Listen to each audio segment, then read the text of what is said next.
Nous allons parler de factorisation d'un trinôme du deuxième degré. Alors, on a ici un trinôme du deuxième degré, et si delta est positif, strictement, ce trinôme vaut a fois x moins x1 fois x moins x2, où x1 et x2 sont les deux zéros, c'est-à-dire x1, x2 valent moins b plus ou moins racine de delta sur 2a.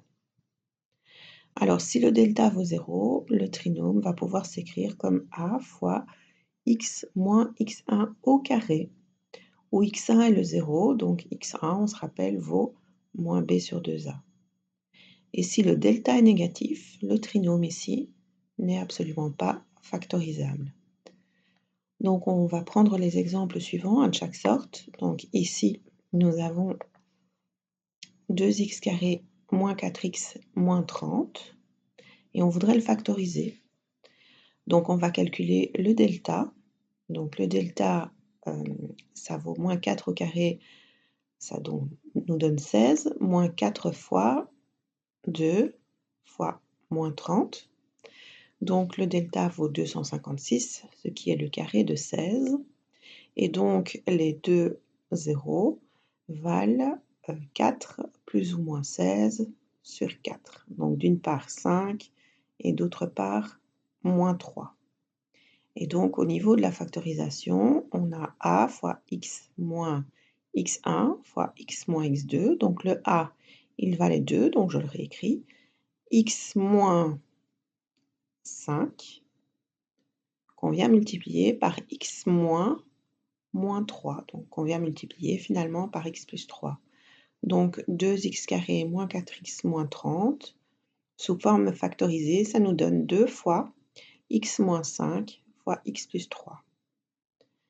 Alors, voici un deuxième exemple, 4x carré plus 4x plus 1, donc le a vaut 4, le b vaut 4 et le c vaut 1. Dans ce cas-ci, b carré moins 4ac donne 16 moins 4 fois 4 fois 1, donc ça donne 0. Donc on a un seul 0, x égale à moins 4 sur 8. Donc ça vaut moins 1/2. Et la forme factorisée est de ce style-ci. Donc a fois x moins x1 au carré. Alors le a ici valait 4 et x moins 1/2 au carré. Donc x plus 1/2 au carré. Donc la forme factorisée de 4x carré plus 4x plus 1 est 4 fois x plus 1/2 au carré. Dernier exemple, x carré moins 3x plus 4. Alors le a vaut 1, le b vaut moins 3, le c vaut 4.